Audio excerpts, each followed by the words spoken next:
everyone, and welcome back to episode number 22 of the Knighted Ones podcast. We are the only podcast that features a former UCF National Champion who decided to take the week off, a former UCF radio host, and several podcasters shooting the breeze, talking UCF sports. This week, we got another 50-50 week in men's hoops. We got a big win over Texas. And Houston, not so much, but we get to talk about the big win over Texas. And again, beating our expectations early in the season. So excited to talk about that. We also have a little bit of football talk to talk about with transfers and some changes, some coaching changes that have happened this past week. And a survey that got me super excited. I got the survey. Some of you who are season ticket holders got it as well. So we'll talk a little bit about what that was all about.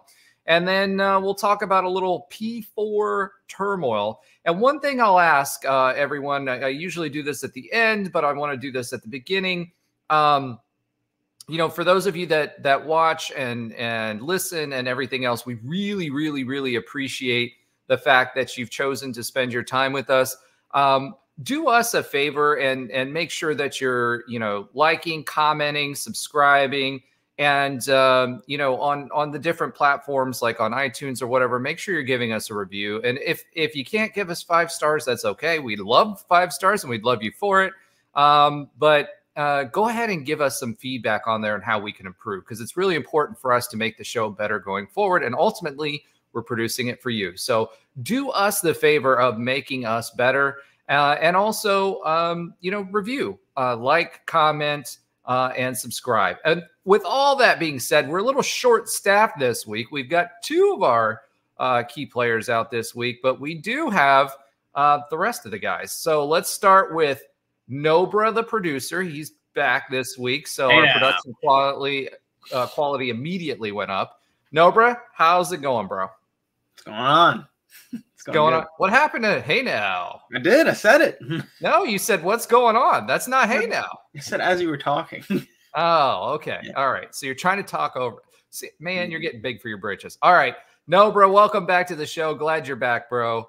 And Alan, he's got the pose, the most interesting man in the world going on right now. Oh, so we got a hey, no now? I don't know. I just wanted to throw something random out there, but yeah, how's it going, Roger? It's going amazing. Glad to be here and be back with everyone, or almost everyone.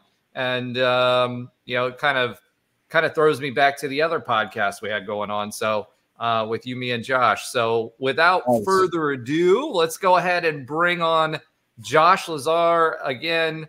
Last but not least, but always last, Josh Lazar.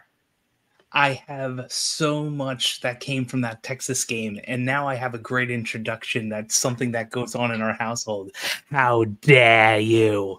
How dare you? I'll talk more about how dare you because of that wonderful end to that Texas game soon enough. So that's my catchphrase now. How dare you? Yeah, we're definitely going to talk a little bit about our thoughts on Rodney Terry and his scary Terry, end of game, for lack of a better term, tantrum. I mean, that's literally what that was. It was a temper tantrum, and a very okay. I'm not gonna have Nobra have to do any editing this week. That's the goal. We had to do it twice last week. I'm going to say the baby fit that he threw, and terrible, atrocious, horrible from a PR and a marketing standpoint apology. So let's go ahead and get into it. Let's talk a little text talks with UCF Hoops. So gents, the floor is yours. What did you have for your text talk this week? Don't everybody jump all at once. Not everyone at once. Don't go me to first. Okay. Oh, wow. I got so I went all Texas, even though I had some decent things in Houston. Not a lot of great to talk about. One of them from Houston was like, we're 3 for 27 and have not hit a field goal yet. Only threes. But Texas was a little bit better than that. So the first thing I talked about was that Sellers show and turnaround. And I had a bunch of smile emojis.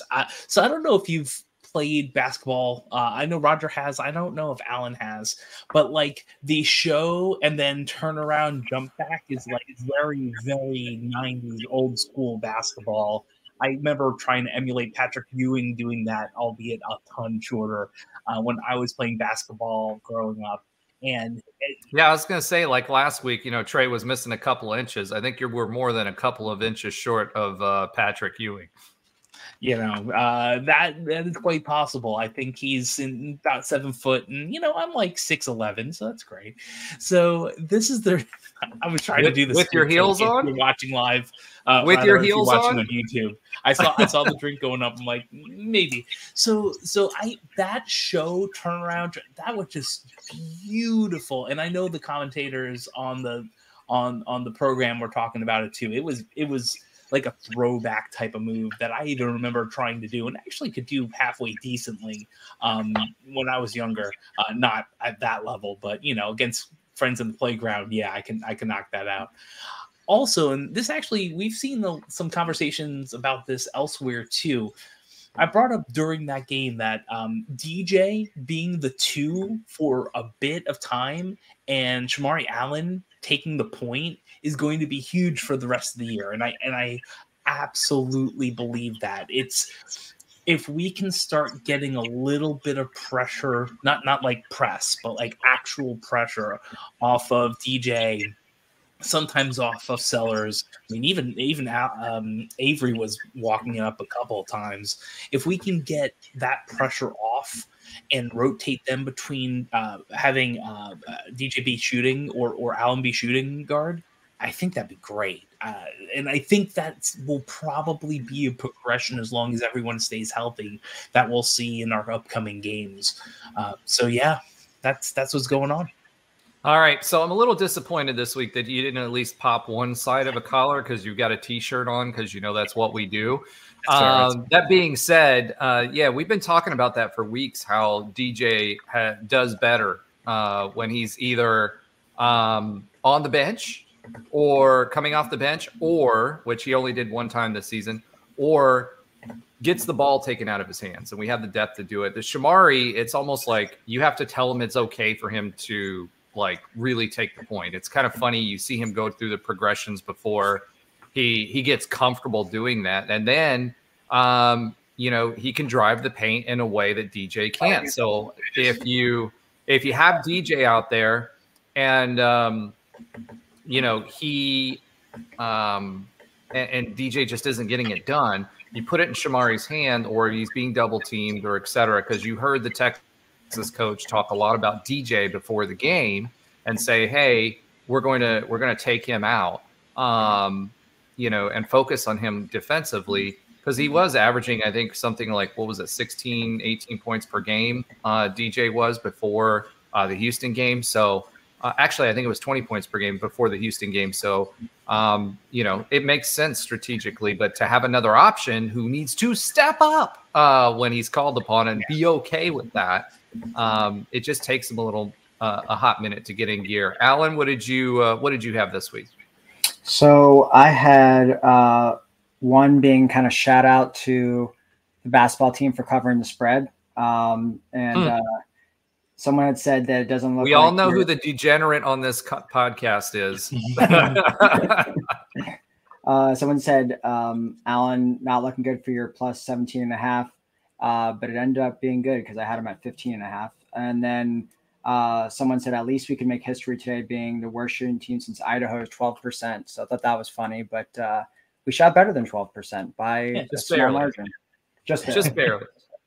Yeah, that Houston game was, we were upset about the 29% that we shot at BYU, but that Houston. I would have begged for 29 in that game. Yeah, well, we would have ran away with it with 29% shooting.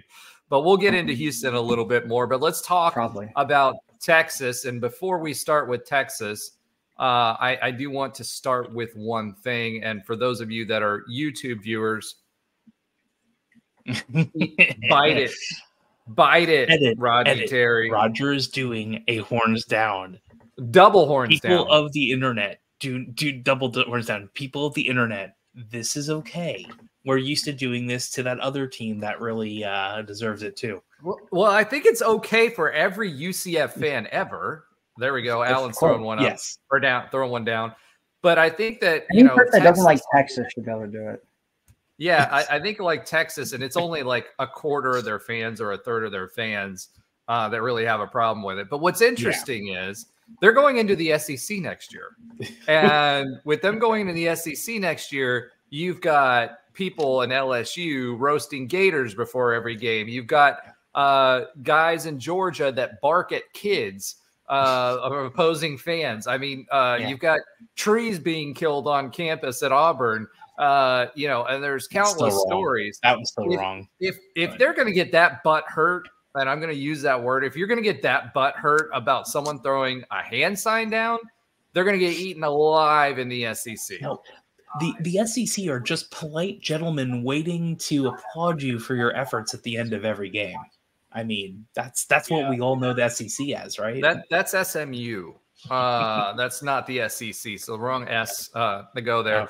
But let's talk a little bit about like the win over Texas, right? So wasn't looking so great at the beginning. Texas did a really good job of moving the ball. That was the thing that I was watching last week. I'd said I wasn't that impressed with them, and I wasn't. I still wasn't. They didn't.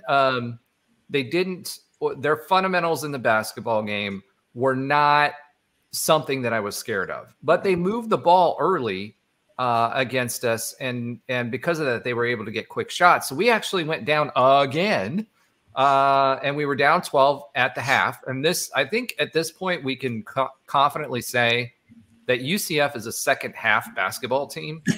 Yeah. Which I would rather say that we're a second half team because, I don't want to get down by 16 to try to overcome it every week. But we do. But we do. Yeah. But the point is that means that they've got the heart to not give up when they're down. Last year, a lot of what we were talking about was if they got down or got down by a fair margin, the game was basically over because they gave up. And this year's team is not doing that. And so it makes it more exciting and definitely a lot of close games. The other thing, Sellers in this game, he was absolutely – this was the Sellers we've been looking for 4 to 5 games. At the beginning of the season, he was dynamic. He was, hit. And I think the key for him really is hitting confidently from 12 to 16 feet. And once he does that, then that kind of turns the rest of his game on because then people have to pull out of the paint to cover him. And it gets the defenses out of position. The challenge for him is being able to knock those shots down early, and he kind of feeds off of that. He led the team with 24 points on 7 of 12 shooting, which is pretty darn good. Allen, not our Allen, but the other Allen. Every time we say Allen, I think about our Allen. Posted, he was 17 of 7. And Darius had 11, 17 points, 7 for 4, right? That isn't right. 17, I don't know what that is. I'll have to look at the stats again. I'll come back to that. CJ Walker and Payne both did really well. CJ Walker is finally rounding into his own, right? So he was a little awkward the first few games back. He's catching the ball in stride now. He seems like he knows what he's doing. It's not awkward once he catches the ball. He's dribbling a lot better. He's in position better than what he was before.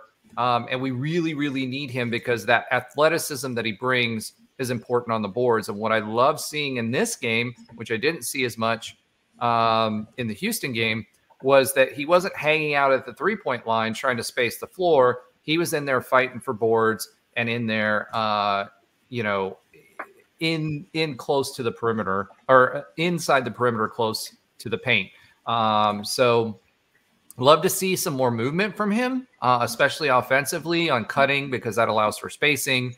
But, by and large, he seems to be coming into his own, not just defensively, but more importantly, offensively. Omar Payne has been doing really, really well lately too. I've been enjoying watching him. Diallo has been phenomenal, right? From a presence inside, a defensive presence inside.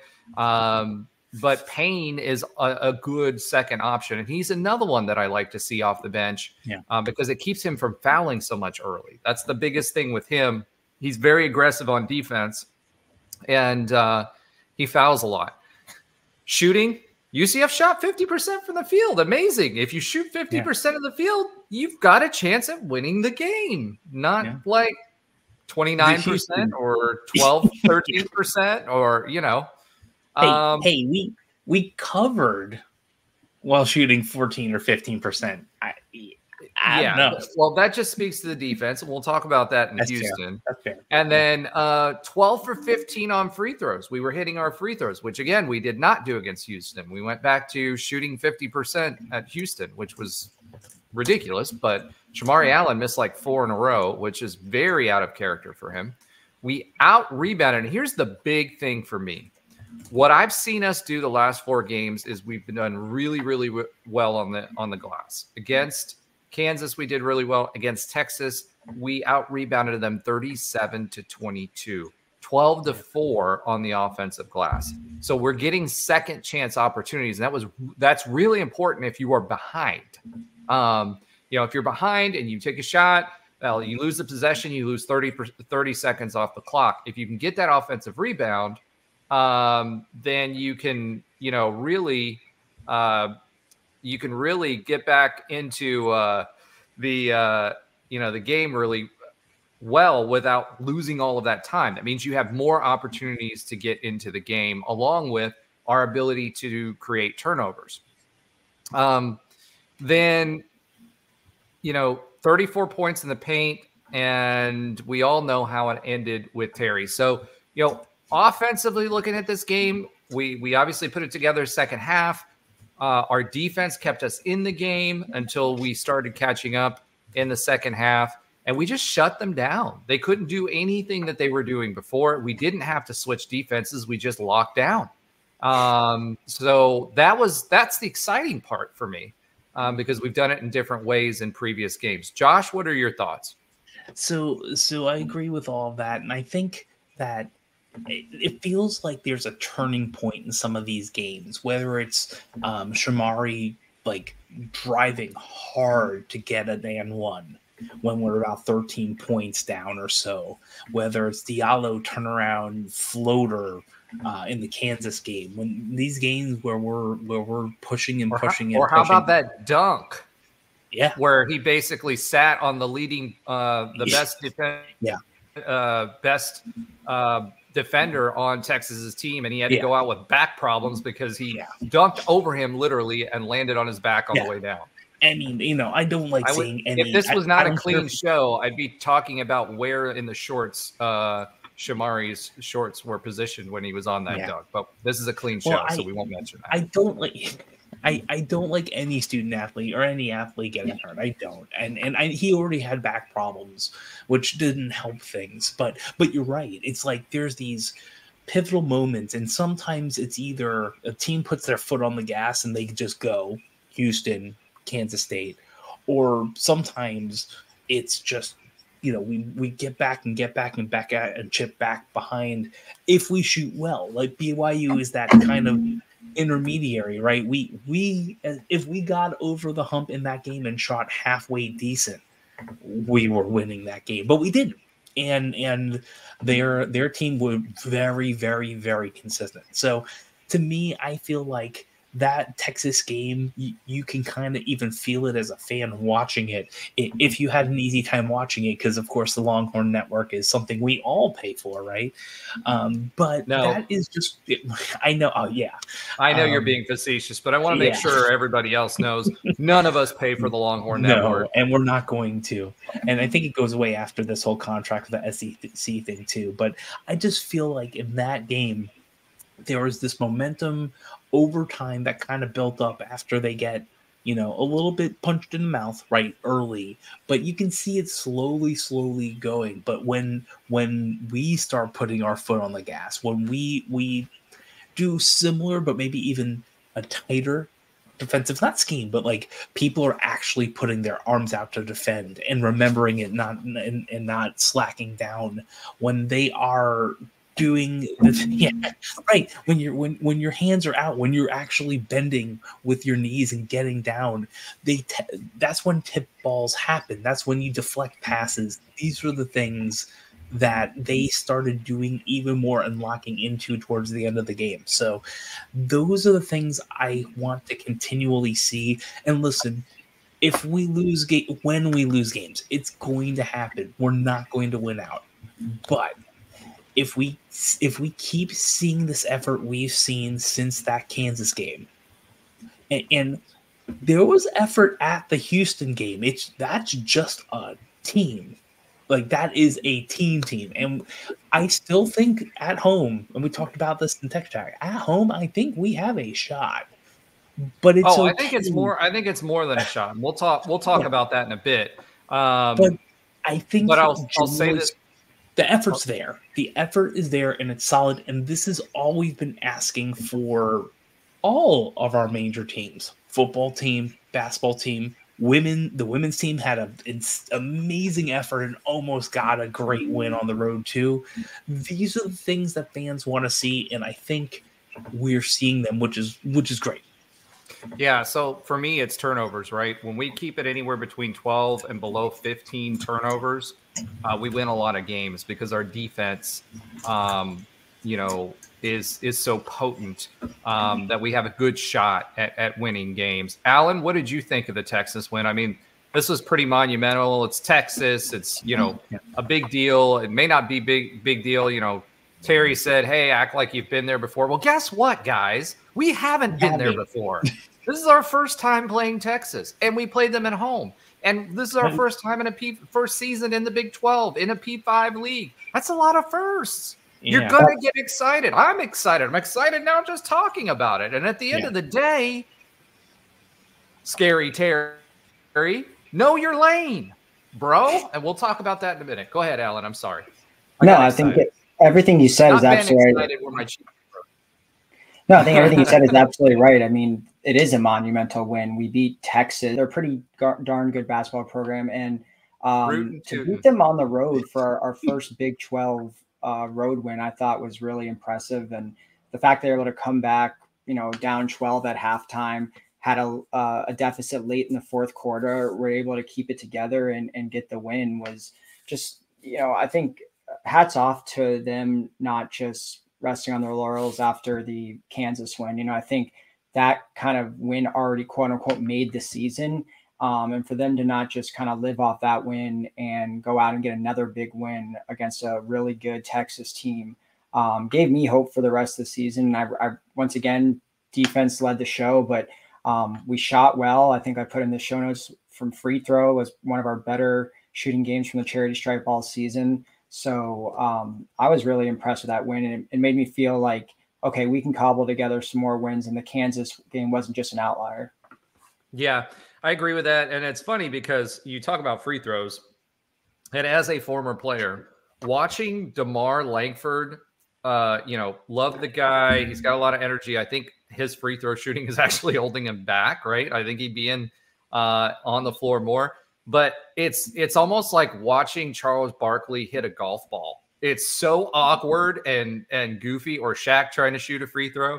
I feel bad because it's like you've played basketball, organized basketball this long, and nobody's been able to coach you out of that yet. Like, because it just puts him as a disadvantage as a shooter. So I don't know. That's an aside. But going back to Texas, let's talk about Scary Terry, since I've been on a tirade about this. Now, all of the country has chastised Terry for what he did, right?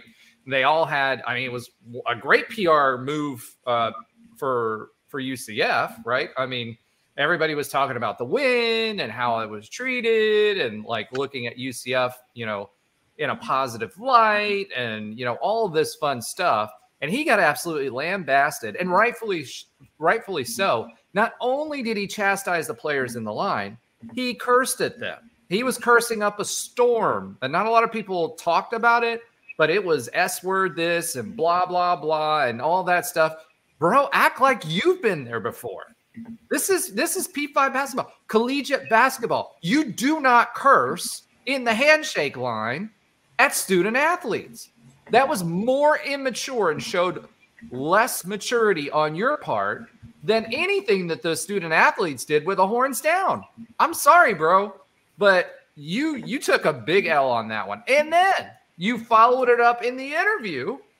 And instead of doing what everybody says you do in PR, when something kind of like that SID, that sports information director, if you guys don't know what that means, they're basically the handler and gets all the information for, the coaches and all that stuff and interact with the other teams. That SID must have been pulling their hair out. I'm guessing they probably had a hair transplant or called just for men after that, because they were probably bald. I know if it were me, I'd be pulling my hair out, his beard out, and everything else in between, right? Because it made Texas look soft. And not only did it make it look soft, you look like a sore loser, like a really, really bad sore loser, because you lost to UCF, which you said, basically threw a low blow in that too, basically saying, hey, UCF, we expect to win when we play. Well, guess what? We expected to win, and we did.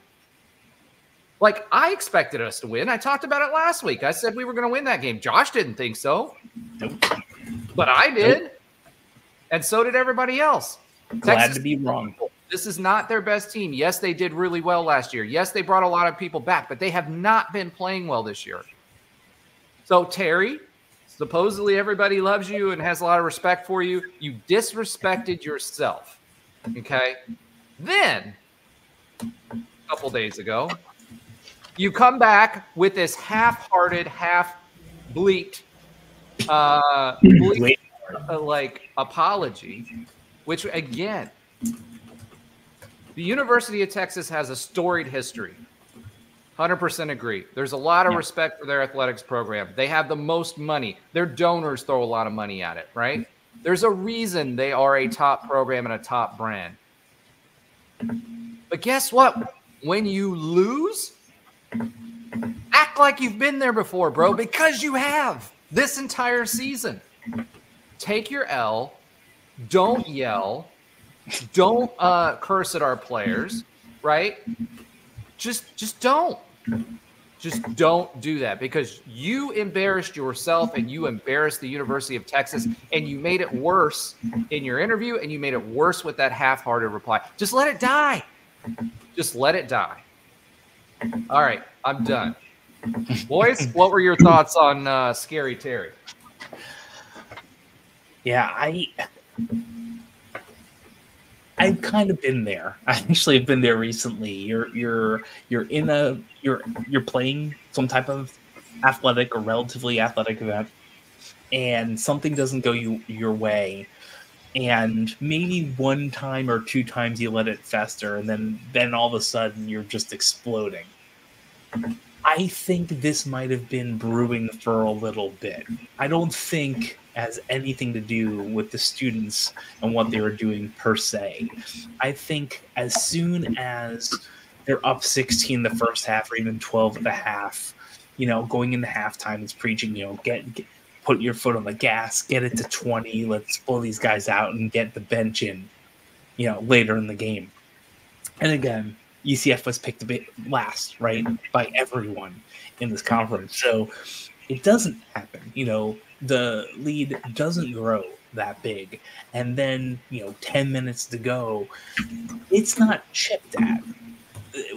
We beat them by about 19 points with 10 minutes in the half. Their team was doing everything possible to lose. Our team was doing everything possible to win. It was just a disaster for that team from 10 minutes to 0. And I think chipping away at his annoyance with what was going on, and maybe this being incredible that it's actually happening, I think that was really the culmination of, after all that stuff, you're going to do this? Like, no, right? And then going into like raging parent mode or something. And I couldn't believe it. I absolutely couldn't believe it. And look, I'm going to use one of your musical quotes here. He should have channeled his inner DMX, right? Stop, drop, shut him down. Open up and shop. that's it. I'm not going to say open up shop because he shouldn't have opened up shop because he opened up his mouth. He did. And that opened up shop for every media personality in America. Yeah, he held court. Kind of did.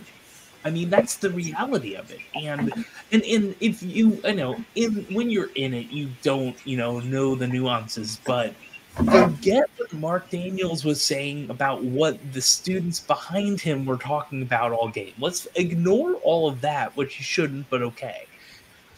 The players in the line. This was Nick and Marcus, and these were the people who were doing this weren't actually in the line shaking their hands at that moment. They had no idea what this man was talking about.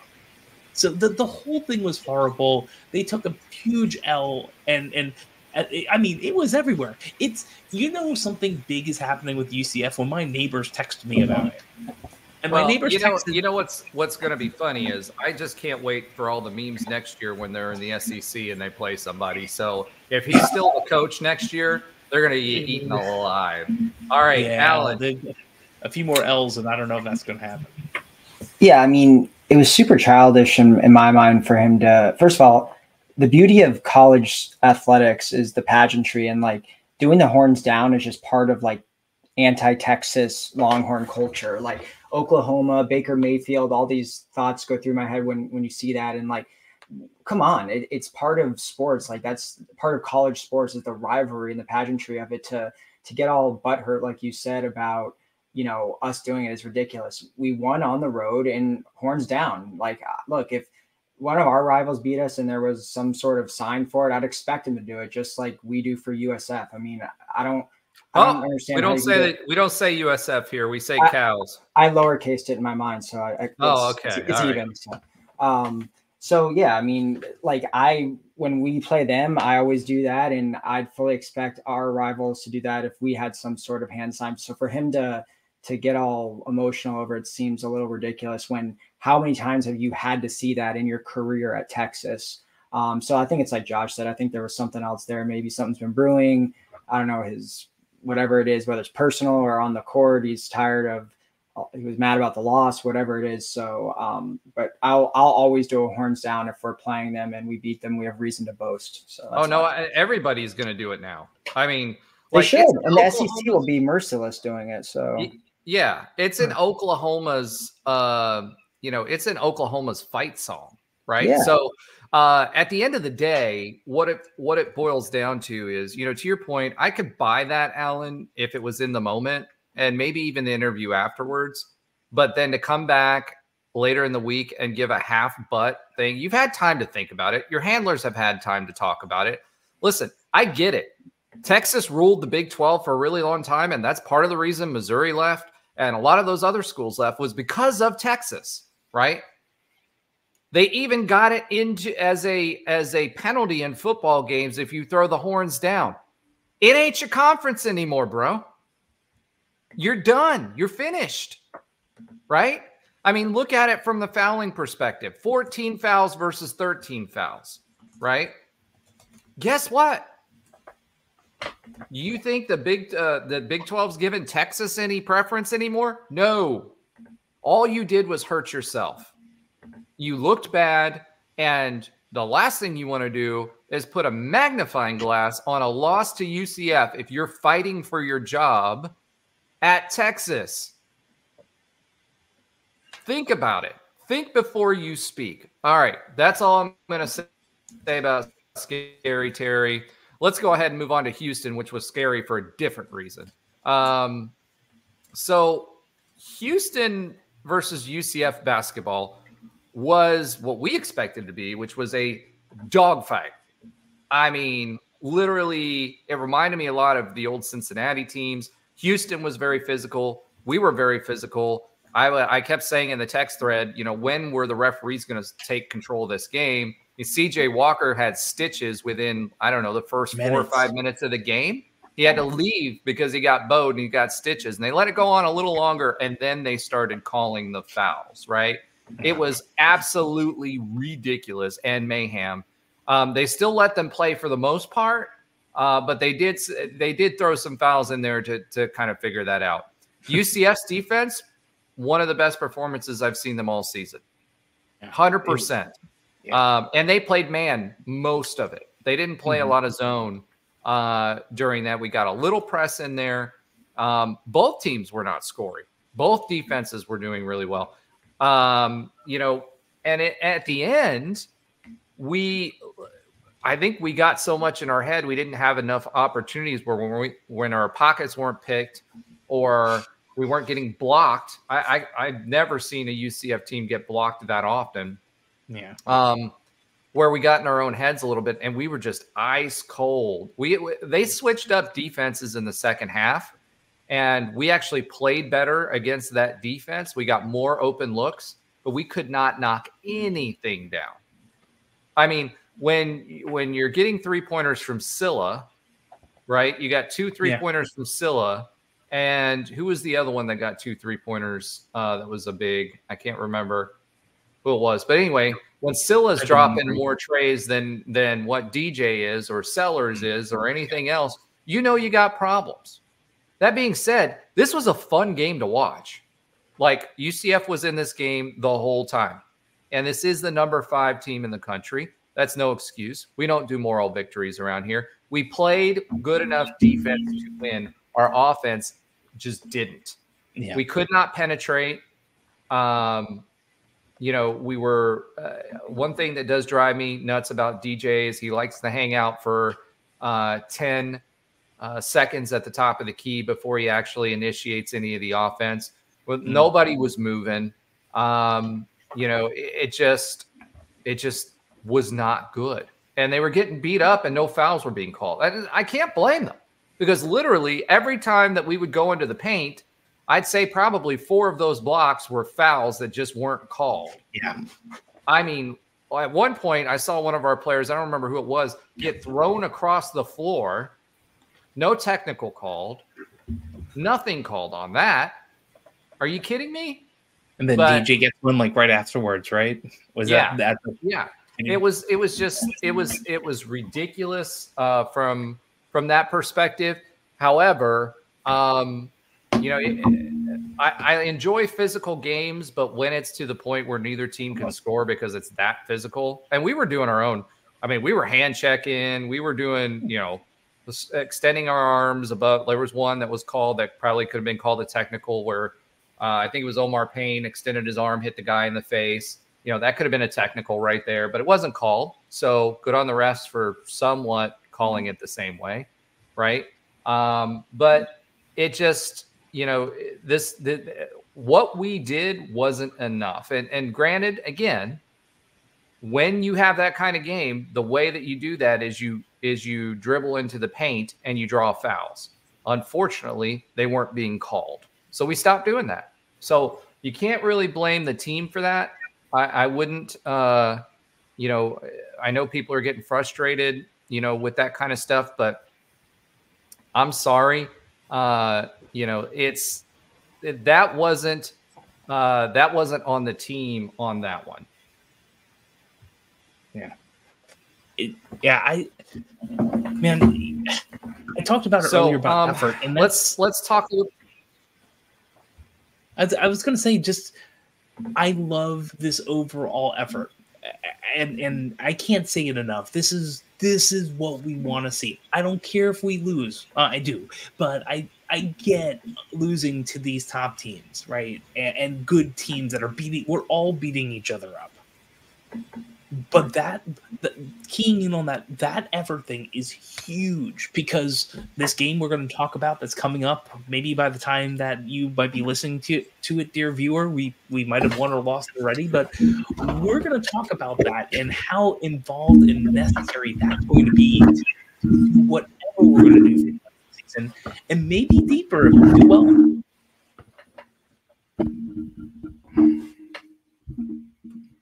Yeah. Are you steering it, Alan?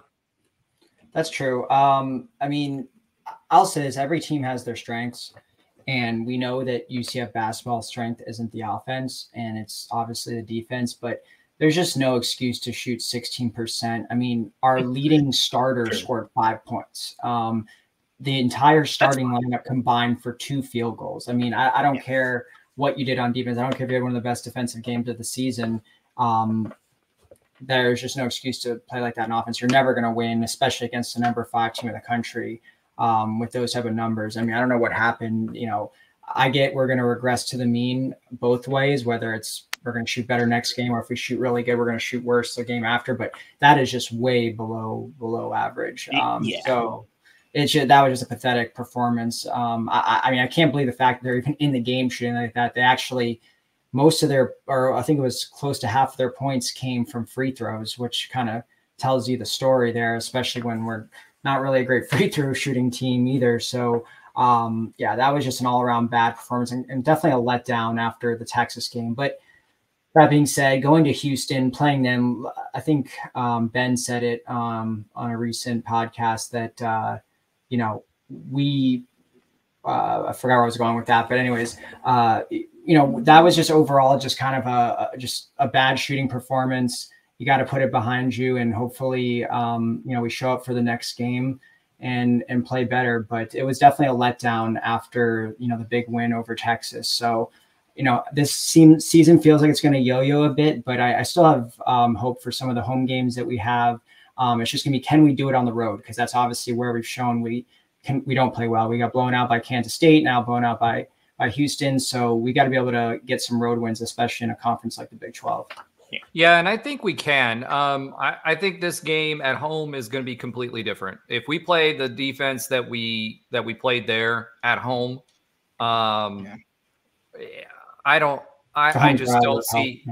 see Houston winning. I just don't.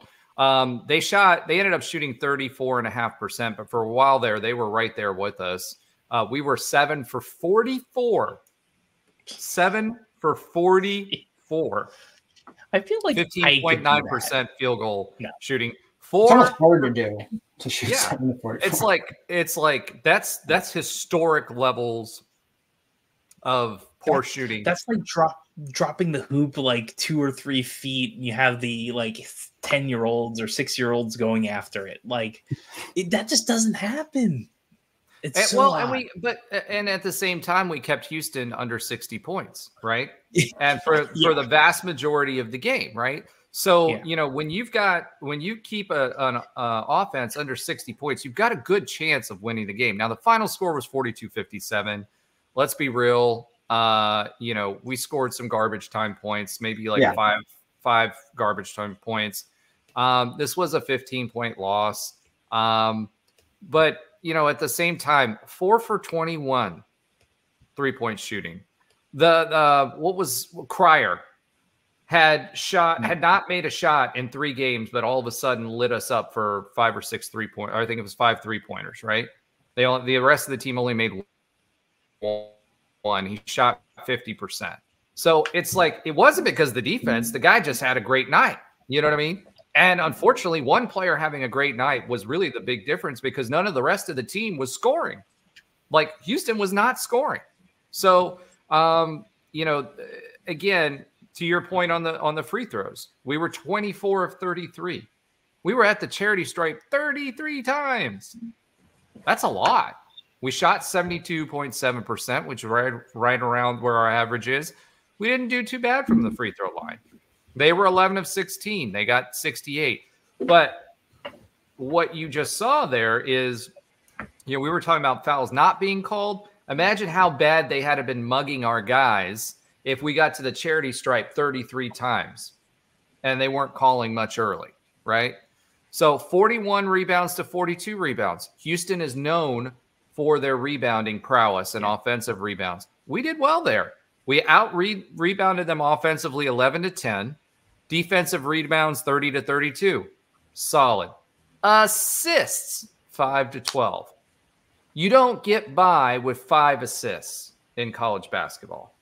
You got to have, it's the assist to turnover ratio is one of the big things in college basketball. 5 is just not going to get it done. Steals, they only made 5 shots, so I don't think they could have gotten more assists if they tried. Well, yeah. Like I said, it's not going to get it done, but I didn't see a lot of ball movement either. There was not a lot of ball movement, and they kept trapping early. So what were they doing early? They kept trapping our ball handler, and our ball handler was not handling it well. That's where a lot of our turnovers came from. Assists, 6 to 11. Another thing, just playing not scared, but hesitant. I don't know how many times during that game I said in the text thread, Avery or somebody else, it's just like, take the shot. Sellers too. He was in his head. An extra dribble here, blah, blah, blah, whatever there. When you've got the open shot, take it, especially against a defense like that. Avery just was super hesitant. Blocked. Go ahead. There are a couple people that were pretty hesitant. It wasn't just Avery. That was kind of the one adjustment I didn't see anyone taking, because maybe they felt something was going to flash past them when they were going up for the three, cutting across their face. I don't know what it might have been, but man, it felt like there were a ton of a significant amount of our team hesitating, and maybe because it was part of the shooting slump. But you're right. There's a lot of hesitation on the team that whole game. Yeah. 3 blocks to 7, 15 turnovers. So 15 turnovers would have been surmountable. We could have won this game had we not shot 15%, 15.9. So I'll give it to almost 16, right? 8 turnovers for them. So we didn't get the number of turnovers we usually do. They got 15 points off of turnovers. So they were hitting trays off of turnovers. We only got 5. 9 fast break points to 10. Our offense does best when we get a turnover and we're playing fast break offense. But even then, our guys were hesitant on the other side of the floor, and there were blocks there too that you usually don't see. So it was just completely off. Points in the paint, 6. 6 points in the paint. With as athletic of a team that we have, that shouldn't happen. Fouls 16 to 23. And at the end of the day, what it boils down to is that this team just did not have enough ball movement, and they just did not do enough. And again, the refs weren't helping them, although later on they called it a lot closer. I can't remember what the first half fouls was, but I don't even think we made it into the double bonus in the first half, despite getting hammered and guys going back and getting stitches and everything else that was going on. So, end of the day, what do I say about this? I'm all right with this because we go back home, we can win that game. If they are going to stay number 5, or they probably moved up a little bit, our net ranking is still 67, which is pretty solid for where we are today. And if we win 50% of the games, we are going to be we're going to have an opportunity to have a bubble slot. So, which is much better than any of us predicted. I think Ben predicted the most wins was 5. I think it was 6 in conference. I think someone. No, I'm said pretty sure it was 5 because I went 1 under from him, and I went with 4. And we're already halfway to my wins, and our schedule eases up towards the end of it. We've got West Virginia coming in next. They're going to be home. They are playing better, but they also had a lot of variability with their roster, and on top of that, they've got a new coach. So with us being at home, I think we have a pretty good shot at a win there. We do need to, we'll go into and give our predictions later. Anything else you guys want to say about the Houston game? I think, I honestly, for me, I'm okay with the outcome and happy with where we're at right now. I was expecting to get our clocks cleaned not clocks cleaned. I was expecting it to be a defeat against Houston. We beat Texas at home. So we're talking about away games and winning away games. That was an away game we won. So I'm good with it. Same. I mean, this when we're comparing and contrasting to what Ben loves to say was the anomaly of the K-State away game, which it's looking more and more like it was an anomaly. If we're taking that as what's the worst case scenario we can do as a team on the road, this ain't bad, and against a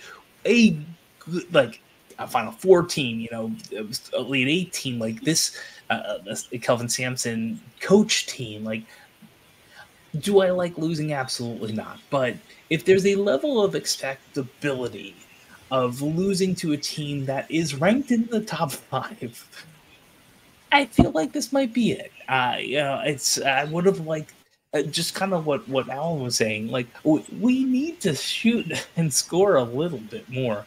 That's just I wouldn't say embarrassing. It's a mix of that, but it's also a tough game, and sometimes shots don't go down. It's usually just not like that. So I think even that shooting is probably going to be an anomaly to the game that's coming up in March against Houston again. So yeah, I feel as good as you can be coming off a loss from a top 5 team. All right, Alan, any thoughts? No, I mean, that's pretty much it. I mean, yeah, I feel good about still where the season's at, and I'm happy to have 2 wins already. I thought maybe at most we'd have 1, and I wasn't even 100% sure of that. I think Johnny has them in a pretty good place right now. We know the defense is going to keep us in every single game. It's going to keep high scoring teams scoring low and having off shooting nights. I think we've established a pretty good, core, lineup with our starters and the couple guys we have coming off the bench.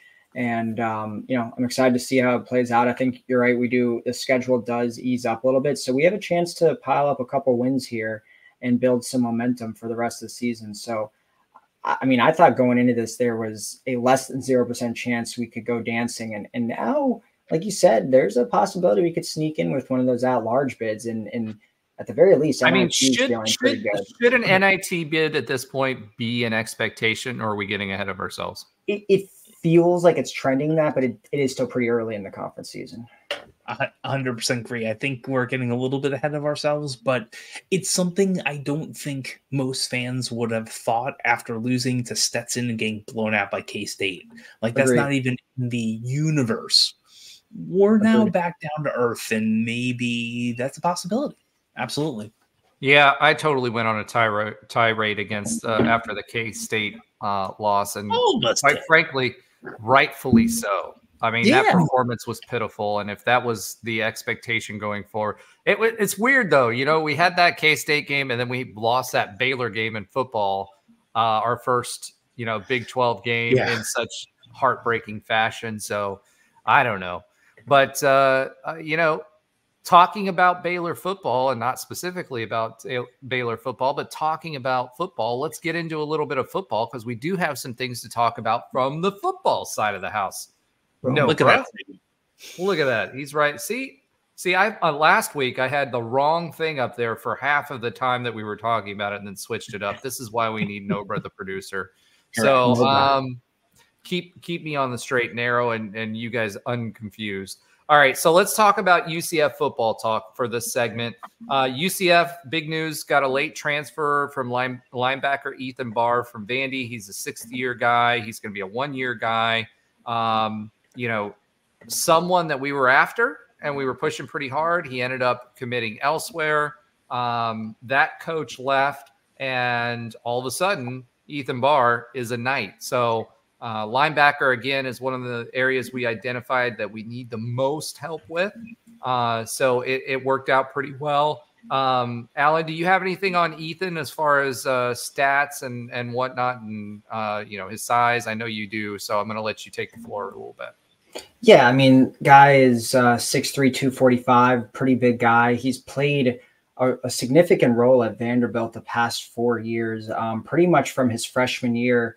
He didn't redshirt. He went in and pretty much was playing from, week 1 of his freshman year. So that, I think this is a little side tangent, but I think what Gus has done this year better in the transfer portal is going after proven guys instead of those flashy former 5-stars like Jordan Johnson and Terrence Lewis and Brandon Jennings. We're getting proven guys that have played a significant role at their previous school. This is a guy that did it for 4 years in the SEC.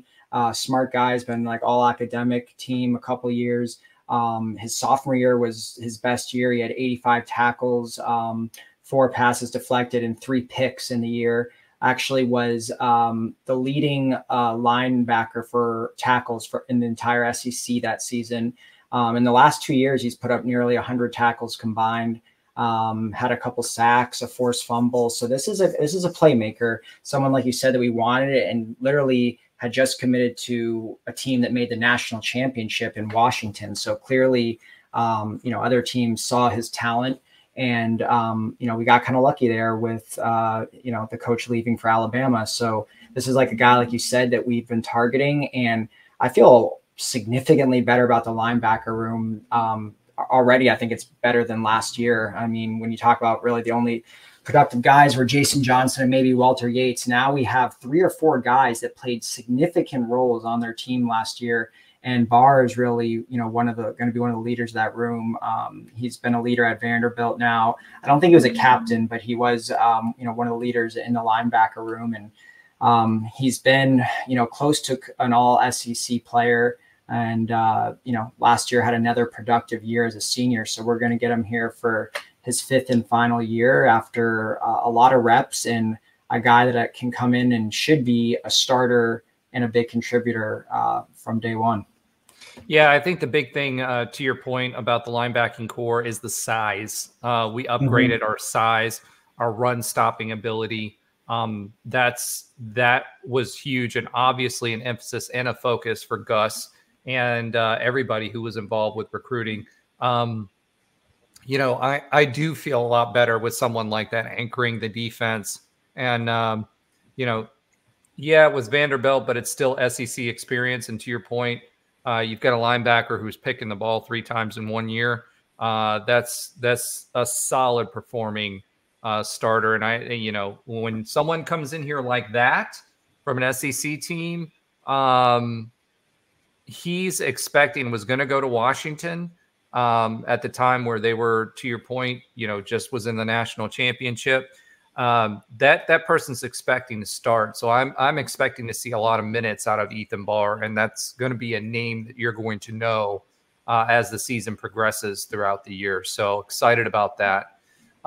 Next up, we talked about, obviously that adds another transfer. So we're up to 15 now.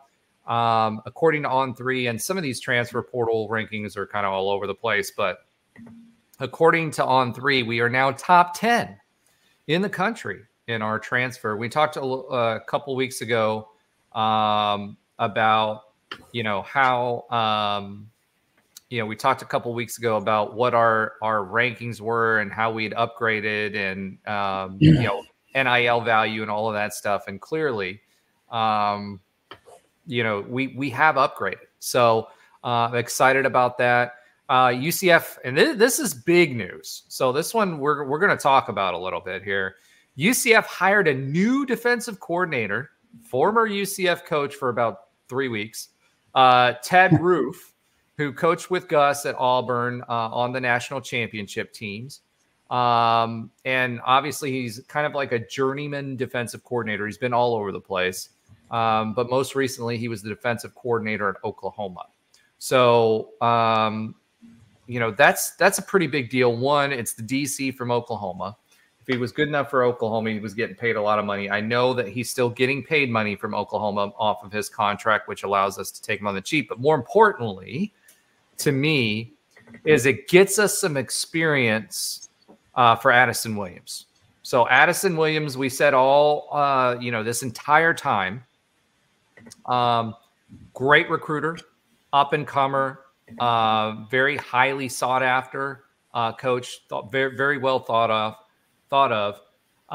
But he showed his lack of not maturity. That's the wrong word. Lack of experience this past season as a defensive coordinator. I mean, this guy got thrust into the role, had never been a defensive coordinator. Now all of a sudden you're a defensive coordinator in P5 football. One of the things, if you guys remember, that Trey talked about, which was the difference for him in the Big Ten versus the ACC, was the level of coaching and how good of coaches there were, how they scheme, how they adjust in game, et cetera. And Addison was really thrown into the deep end of the pool, and I don't know if he had floaties or not. So at this point, what I think is, this was a good move. It was a move to support Addison Williams, help him grow. And I feel like this was a move for a short-term fix to help Coach Addison,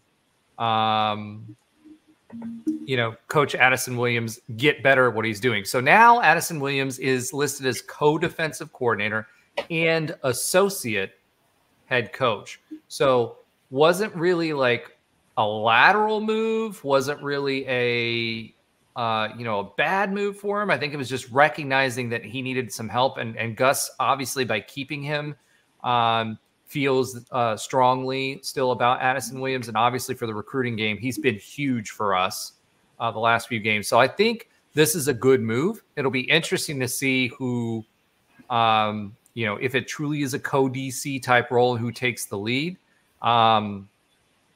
But at the end of the day, I think this was a solid move by UCF. What do you guys think? Yeah. Alan, you want to go first? Because I usually take it over. Yeah, sure. I mean, I think first off, for Addison Williams, yes, this is a move to get him a little bit more experience, to give him some help from someone who's extremely experienced, been a coach for over 40 years now. But I mean, yes, it's a little bit of demotion. I don't think, like you said, I guess have to see if it's truly co-DC, but you don't just all of a sudden make someone a co-DC when they were, fully the DC the year before, if it's not somewhat of a demotion. So either way, he's got someone that's going to be making decisions with him or potentially over him. But I still think it's great. I think Gus recognized that he's still an up-and-coming star, Williams is, and he's obviously one of our top defensive recruiters. All of the recruits mention him when they say why they chose UCF or what they liked about their visit. So it's very smart keeping him on board. I would have been upset if we let him go, because he's been instrumental in getting some of these top 4-star defensive guys we've gotten, like Hayward and, Nakai Martinez and some of these guys. So, but overall, UCF had to do something on defense. It was one of their worst statistical defensive seasons in recent memory, if not ever, especially on the run D. Something had to be done. And I think Gus recognized that, and we all kind of criticized him for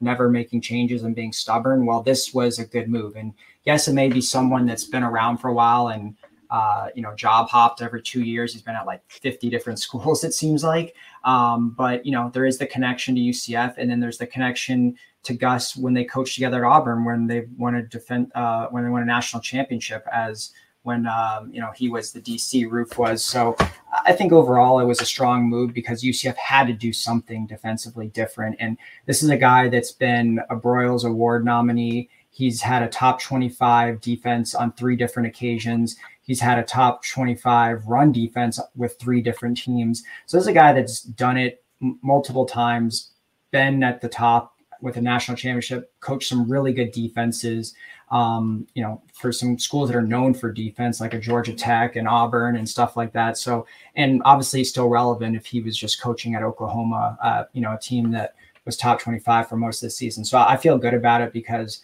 they need to do something, quite simply. And I think too, the other part that is important to note here too, I think it became even more of an imperative with KJ Jefferson. Bringing KJ in for this year, I feel like Gus feels like he can win, and he needed to help out on the defensive side. And I wouldn't be surprised if that was not part of their conversation when KJ decided to come here. And he's a 1-year guy.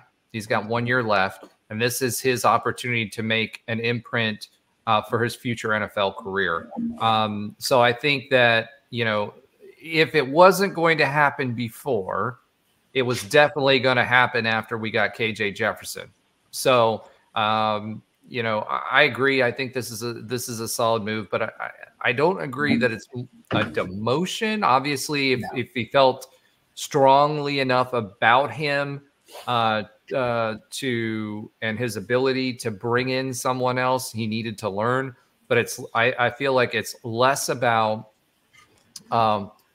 his confidence in Addison Williams and who he's going to be, and more about winning now and giving him some tutelage that he can use so that he doesn't have to.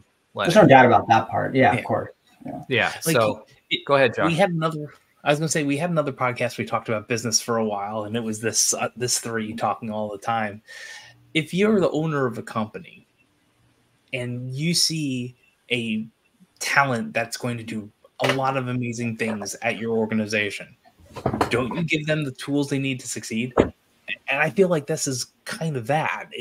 This is another tool in the toolbox of ways we can improve not only UCF, but the people that are surrounding the team and all encompassing of that. So, I mean, I'm sure there are lots of conversations we're not privy to.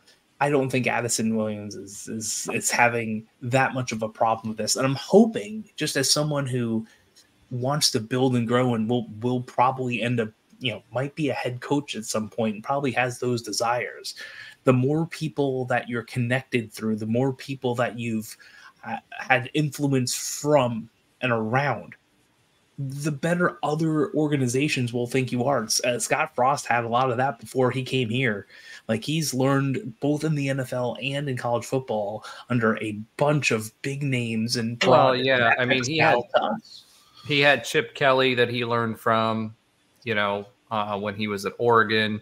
Who was the other big guy? There was another coordinator that, or head coach that was a big time offensive coordinator that he learned under as well. I think for Addison's had a very rapid ascension in the coaching ranks. And, I think this is to your point, more of a support for him than anything else. So excited for Addison, because I think he's got the right mindset. He's not one of these hot-headed coaches. I think he's got the right mindset to take advantage of the situation that he's in. And, I couldn't say the same for our previous DC, T-Will.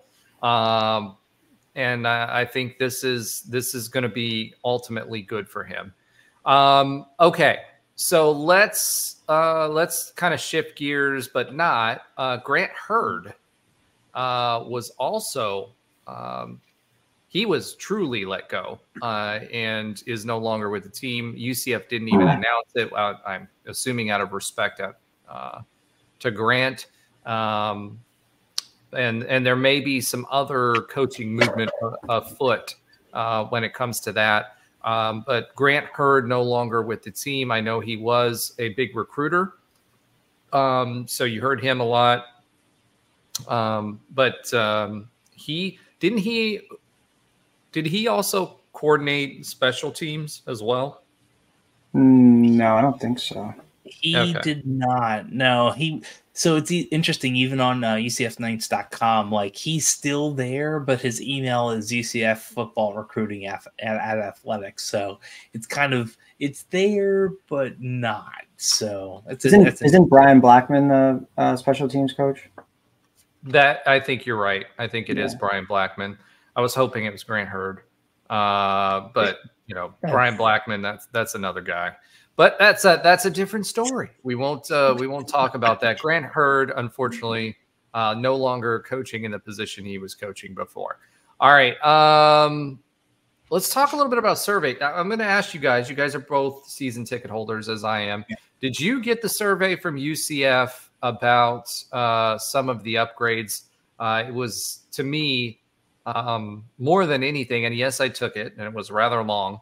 But if you did take it, or you saw it, it gave you a lot of insight as to what we're doing with the tower and how we propose to generate revenue on it. What were your guys' thoughts? Alan, did you get it as well? I didn't. No, maybe I did not get that. I would have filled it out. All right, so you get to set this one out. No, just kidding. Go ahead. Go ahead, Josh. Yeah, I definitely got it. It's probably just like all types of emails, depending on how it goes into your inbox. Maybe it is in junk or spam, perhaps. But yeah, I got that. Alan got blacklisted. That's what happened. I guess so. They send me 2 of everything from UCF Athletics. I probably should deal with it, but I don't care that much. So if you are not aware, UCF put out a survey, and the survey was about some of the amenities, talking a little in the future, talking a little bit about the development money that we got from Orange County, and the ideas and visions of how to use it.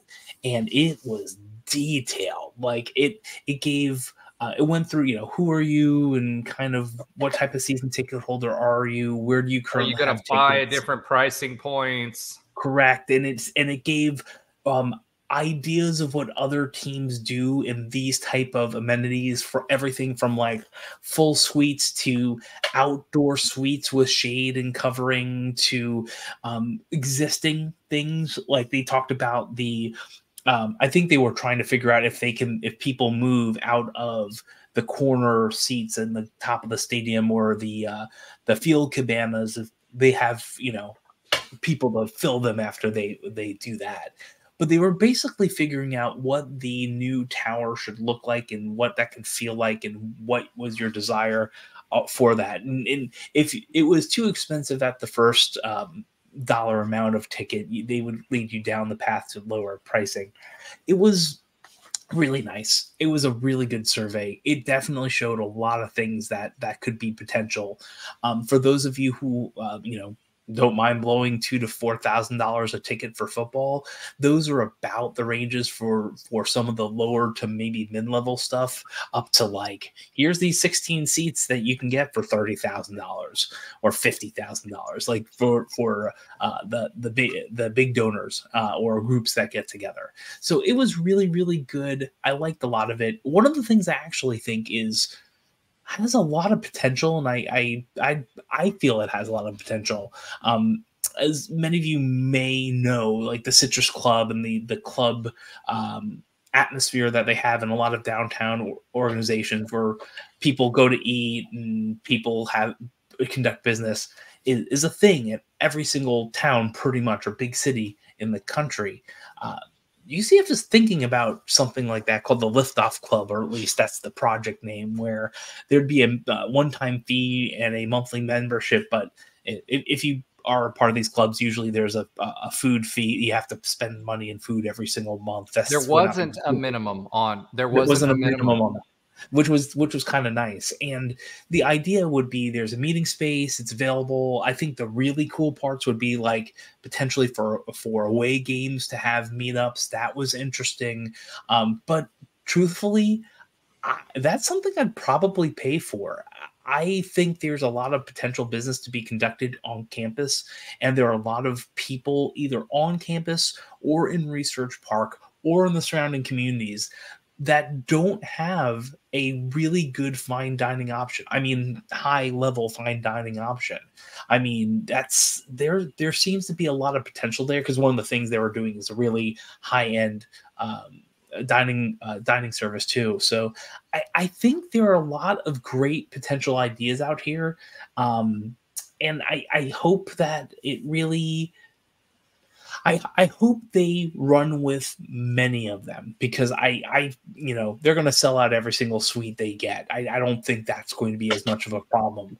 I think others are going to backfill, and that was kind of part of it too. Like if I don't have enough money to get to a higher level, or if my business isn't enough to donate to it, I'll probably move from the Commander to the Stadium Club, or maybe keep those seats and then add 2 more for the Stadium Club if enough people move out of there and the seats are kind of closer enough to the middle. Like I sit on the 50-yard line. It's the sunny side, but it is the 50-yard line. So I don't want to go over to the other side to sit at the 20. That's just not the way I roll when I watch football. So I thought the survey was great. I love what the potentials are for that. And if you are a high value donor, or if you are a high value person, or your business has a lot of business to conduct with UCF fans, there's going to be a lot of opportunities in the next 2 to 4 years. Probably so later. For me, there were a couple of things. It was clearly targeted at businesses. So utilizing the space for businesses, and it makes more sense from that perspective as well, right? So especially considering we're using TBT funds to help fund this thing, so they would have had to have had some sort of plan for making this a multi-purpose space in the off season to generate revenue and bring business to the community in East Orlando. So from a seating perspective, they took a lot of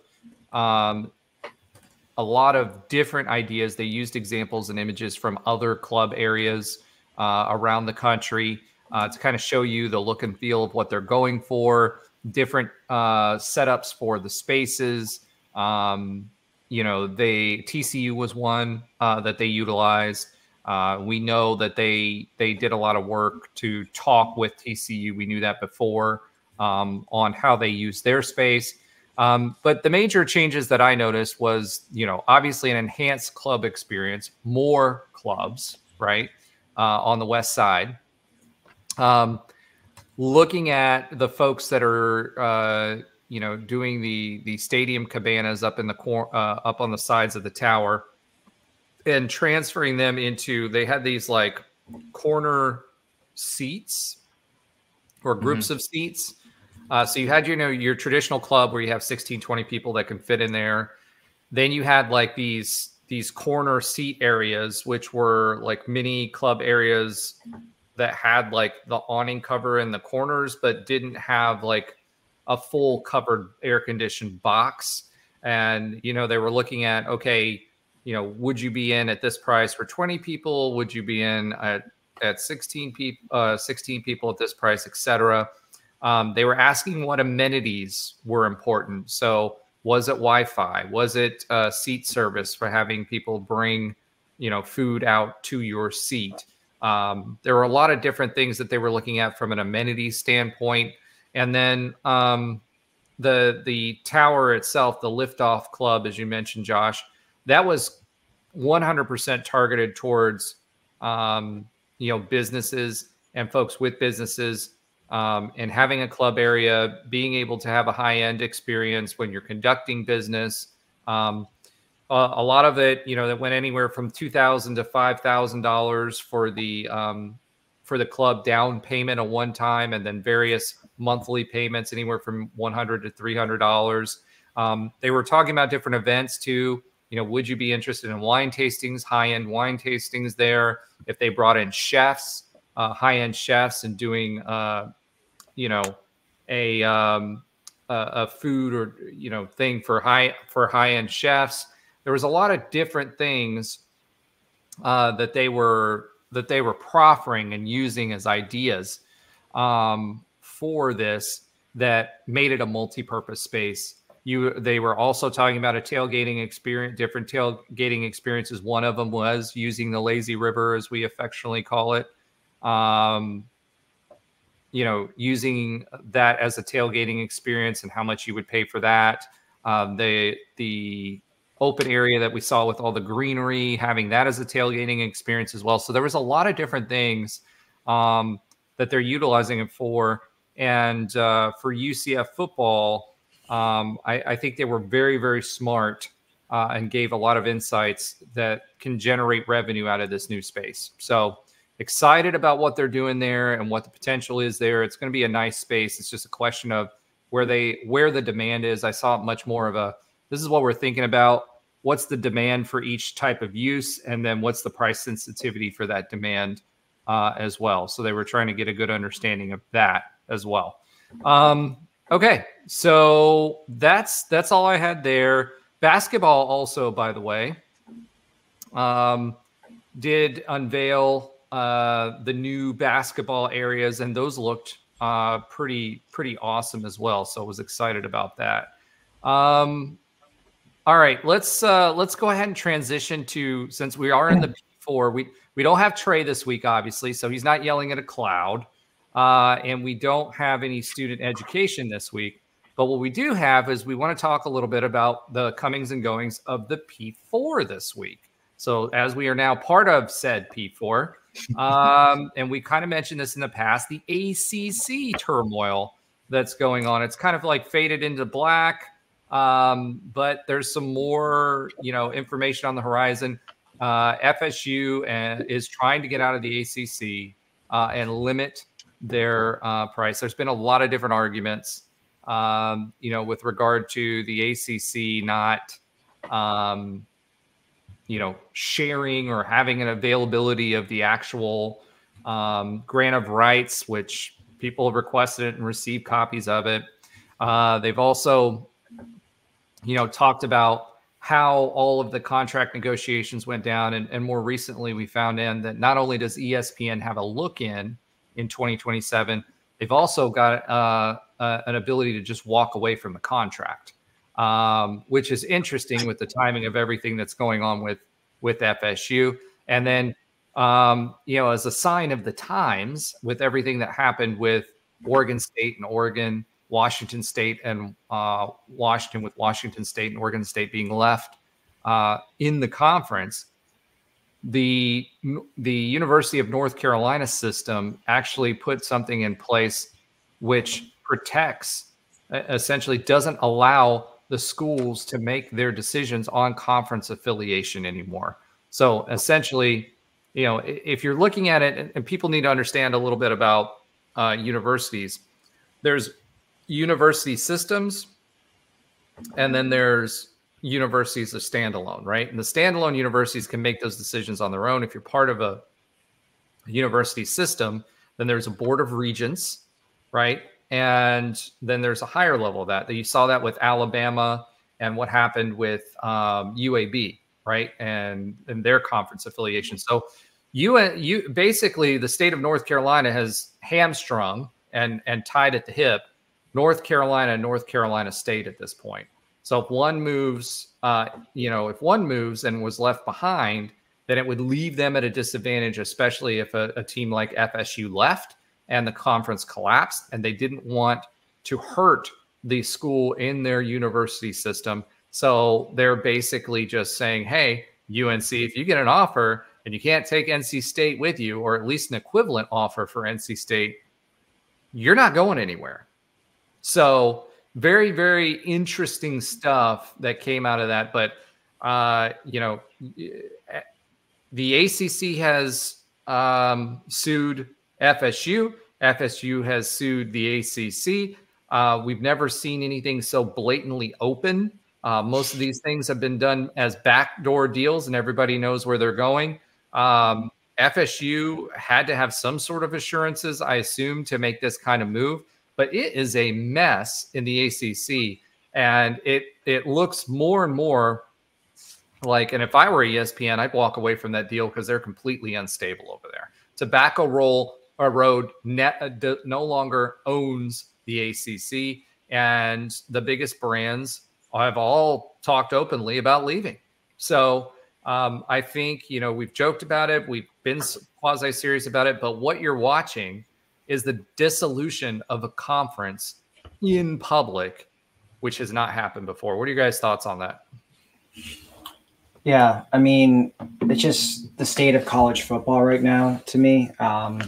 We saw the demise of the Pac-12, like literally overnight. It was like Colorado left and then boom, it imploded. And I mean, the writing's been on the wall for this to happen to the ACC. We've heard Florida State, how unhappy they were in the conference and all the rumblings they've made along with Clemson. And I mean, if a brand like Florida State leaves, that's just a domino that's going to fall, and the rest of the conference is going to demise. I didn't read the finer print. I thought the grant of rights was through 2034, but obviously I know Florida State was exploring 2033. Yeah. 2033. I know Florida State was exploring their legal avenues to get out of that, but I think it sucks. I mean, I said the same thing about the Pac-12. Yes, the Big 12 gained four teams, and it made us a stronger conference, which I was happy about and excited about the 4 teams that are joining. But I think it's a sad state of college football when you have conferences that have been around for nearly a century or more that just are done. And it just, little by little, the fabric of college football, all the great things, the regionality, the pageantry are just getting chipped away. And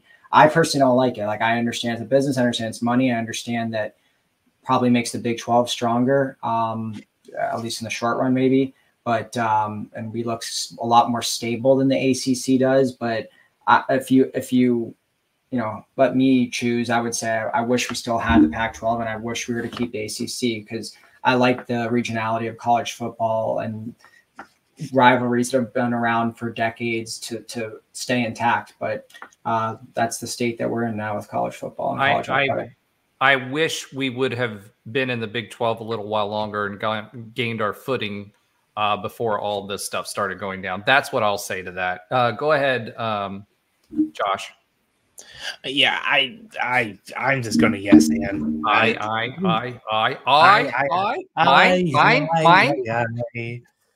I think both of you spoke perfectly. Here's the thing. That stable ground comment is so big because what if it become? It's big. It was 6, and then 5, and then 4, and we know how it counts down, and it's not going to be 0, and I don't think it's going to be 1. I think. Do you think it'll be 3? Well, we do. Here's the thing. It 3 what? really depends. 3 conferences left over. Oh, okay. Yeah. It truly depends if basketball and football are what we're talking about. If so, there's 0% chance it could be less than 3. We have the 14 hardest schedules remaining in college basketball, men's college basketball, our entire conference. Like it is unthinkable to leave the Big 12 out as it stands, and it's not like okay teams aren't coming. I mean, Arizona's now coming in, right? So if it is a total package, we'll see.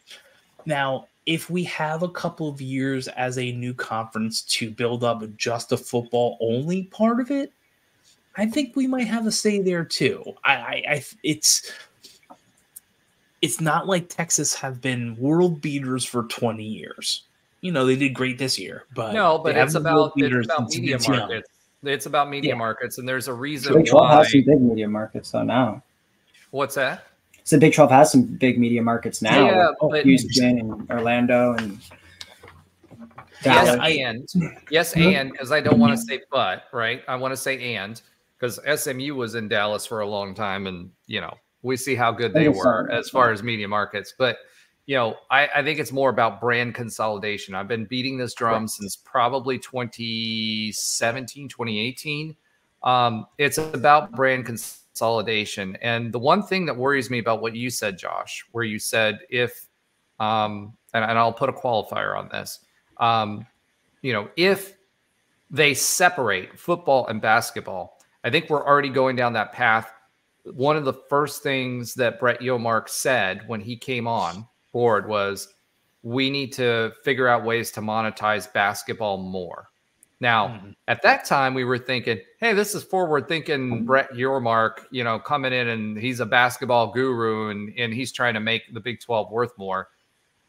I think there may have already been some indications back then in the back doors of what was going on separating football from basketball, and he was getting ahead of it and setting the narrative. And all good executives, if there's potential bad news, you want to control the narrative, right? And as much about football as with the Utes, bringing in the Utes in Arizona and Arizona State and Colorado, really from a basketball perspective, those 3 teams, because Colorado hasn't really done much, but those 3 teams are considered blue bloods. At least 2 of them are considered blue bloods, and Utah has done really, really well in basketball in the last 5 to 8 years. So I feel like it's more about controlling the stanchions, like being proactive for that, because that threat is a real possibility. And if they do separate, then what ends up happening? Well, what ends up happening is you see the SEC and the Big Ten expand and separate. And that's where I'm worried about UCF football. That's truly where I'm worried about UCF. And, I just wish we had more time because it's not going to get any better or any easier for that to happen. And quite frankly, if the money's there, the money's there, and they're going to do what the money tells them to do. And, ESPN now is in a position. Yes, they have the grant of rights, but remember, the grant of rights is with the conference. It's not with ESPN. So ESPN can do whatever they want contractually. The grant of rights just says, hey, whatever contract the conference gets, you're assigning us those rights until 2033. If ESPN then says, hey, 2027 rolls around, we're not renewing this contract, or we're doing it a lot less, then they do have harm, to the financial institution. And they have a lot better case to get out of that contract or that grant of rights, because the decisions that the ACC did, and you're seeing them lay the groundwork now with the Cal ads and the Stanford ads and SMU, especially, that is paying nothing, then that argument becomes a lot more valid. So ESPN is in a position that if they wanted to, they 100%, and they would fund this new league. They'd take that college football playoff money and fund this new league and own that property, because now they aren't paying for everybody else, right? And so they're using the same pool of money to pay for the premium brands with the premium viewership. And ESPN's stated goal from the very beginning, even before they were absorbed by Disney, was to put the top brands on TV. It's not the top teams, it's the top brands. No matter what Texas's performance is, they draw fans. And as far as the ratings are concerned, which is what pays TV media deals paychecks, right? And we've talked about it on here before. It's how much they make in ads and revenue. If the playoff goes away and they go to something like this, now it doesn't matter if Fox wants the playoff or not, because all the people are going to be watching those games, or at least they think the vast majority of them will, which leaves UCF at the top of the best of the rest yet again. And that's my concern. Well, it depends on whether or not, to me, it depends on whether or not you still need anyone else in Florida. And it also depends on if they are willing to take a bet on upstarts, right? We are not an established brand. We're not no one. People do actually watch us because they have seen some of the things we've done in the recent history. We're not talking Miami here or the stuff we did in the 80s. We're talking the things we did in 2017, 2018, when Trey was on the team for one of those. We're talking about, 2013. We're talking people who are still in the NFL who've been on some of those teams. This isn't, the past, right? But like you said, we need a ramp. We need ramp, and we need funding. We're like a startup. Maybe we've already got our pre-seed money, and now we're looking at Series A just came in, and now we might need more traction. If we can position ourselves as that upstart or startup, I think there's legs. I mean, well, the thing of it is this, right? So if you're FSU and you know this is coming, or you think this is coming, it doesn't matter if it's 500 million, 250 million, 200 million, 150 million. You do everything that you can to position yourself to get out within the time frame that the change is coming, because it's cheaper the longer you go into this contract, right? To get out. Yeah. That's precedent. But if we truly think that change is coming, then it's worth it for you to leave if you think you can do that. And I think Clemson's sitting on his hands, waiting to see how this turns out. The problem for Clemson is going to be they got a Dabo problem, and they're not going to be consistently at the top and haven't been. So, all right. That's enough about that. We are now 133 in, but I do think that Houston, we do have a problem, and we need to be very, very wary of what levers are being pulled. And there's a lot of small indications to me that makes it seem to me like that may be where we're headed. All right, let's move into Alan. Do you have an oxymoronic stat of the week for us this week?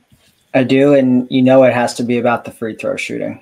I mean, sorry, the just the field goal shooting. But so I could not find the site that I use for stats only went back as far as 2009, and the shooting percentage we have of 16% the other night was at least the worst since 2009. The second lowest I could find was 22%. So we did even worse than that. What is that? Over 15 years or so. So that was bad. And then I also looked up the worst shooting team in the country this year statistically is Mississippi Valley State, and they're shooting just under 40% on the year, and their worst shooting performance all season was 29%.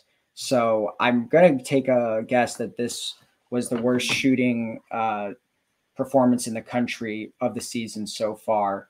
And it was definitely the worst historically, the worst was 12, and we were at 16. Oh, right. So I'd say second worst. Yeah, okay. I'd say, and that was Idaho. So I think you've got a pretty sure bet that this is the worst of the season thus far. Right. So that was my depressing stat of the day. Oh, so not oxymoronic, just depressing. Okay. So everybody well, I'm not going to say that. All right. Josh's sometimes funny fact of the week. What do we got going on this week, Josh? So I had a really good one queued up. And as we all know, Brandon Helwig was a guest on the show in previous weeks. And we're members, some of us are members of the Dungeon. I think all of us are. And he dropped my stat earlier this afternoon, and so I had not my stat, my fun fact. So I had. Are you saying Brandon was biting off of you? Is that what I'm hearing? No, not at all. We have access to all the same information, right? It's related to Bob Huggins and West Virginia. And you know, he was a former UCF coach, if you didn't know that. But are you sure it wasn't the beer can count? Yeah, we're not talking about anything in alcohol.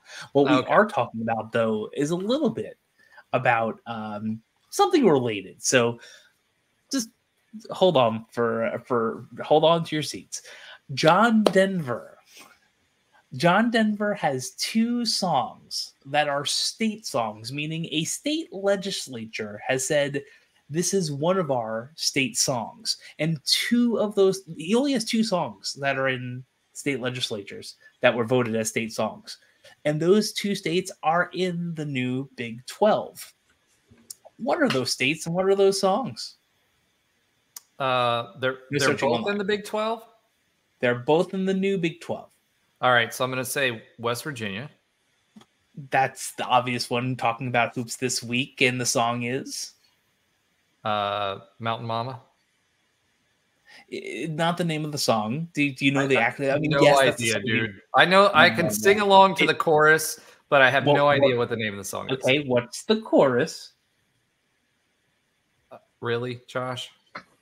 I can sing along with it. I didn't say I know the chorus. Take Me Home.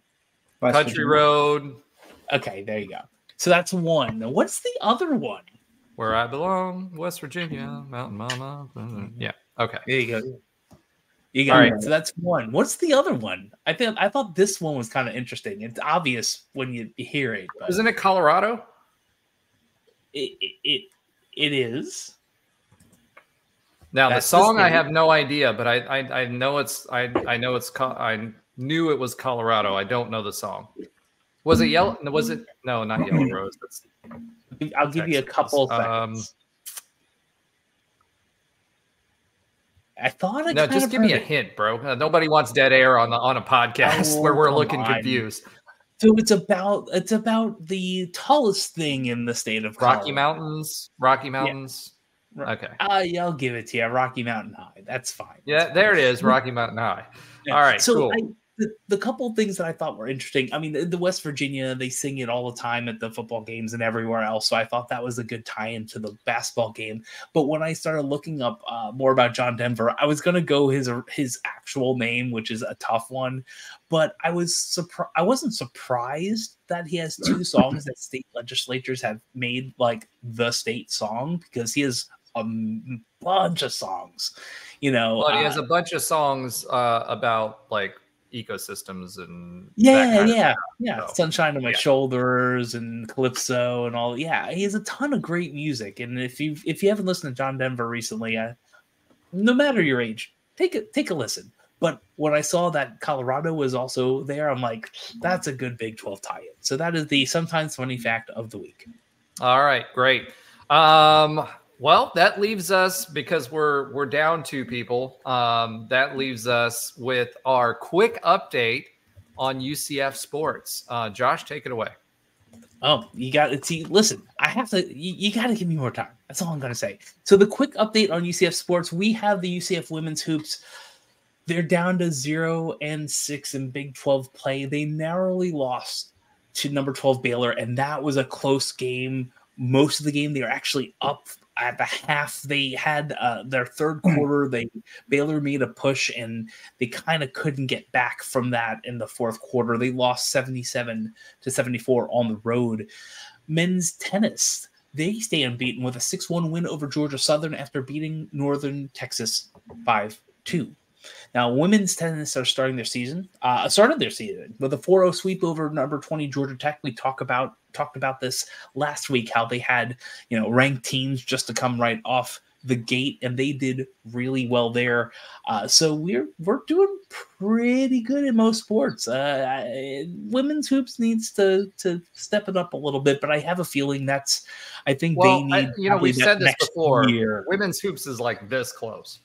Yeah, that's what I'm saying. They need one or two impact players, and they'll be there. And more so, same problem as UCF men's hoops, which is consistent offense. If they have consistent offense, they'll be in good shape. They have a good 3-point shooting.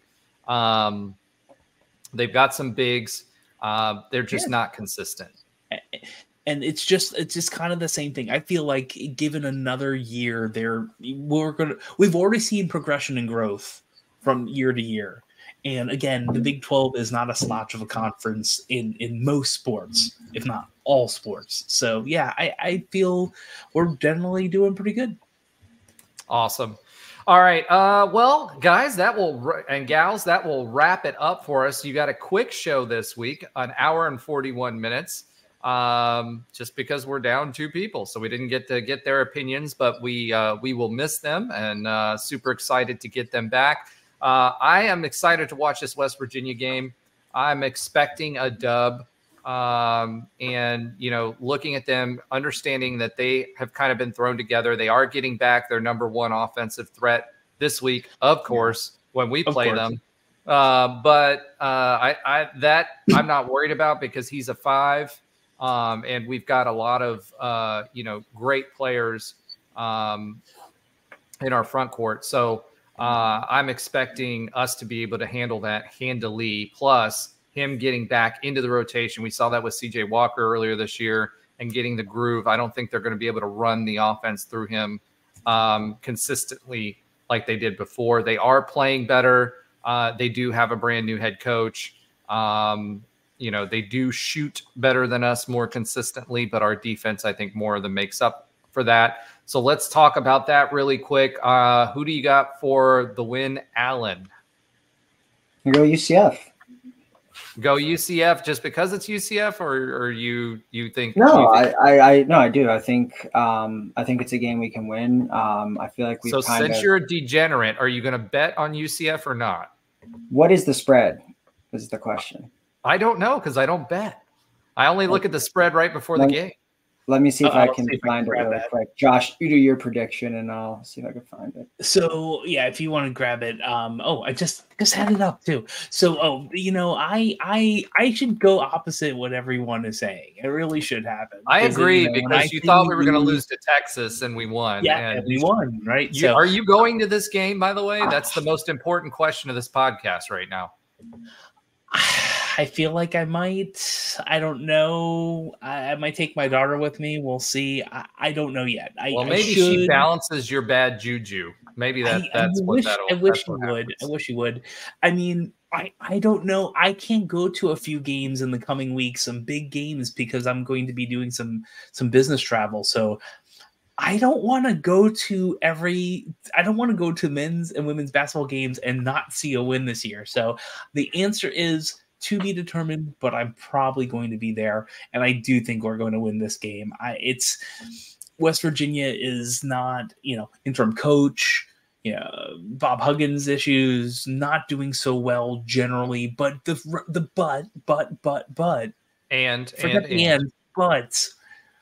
reality is any team in this conference can defeat any team in this conference at any time. We've proven it. Everyone else has proven it.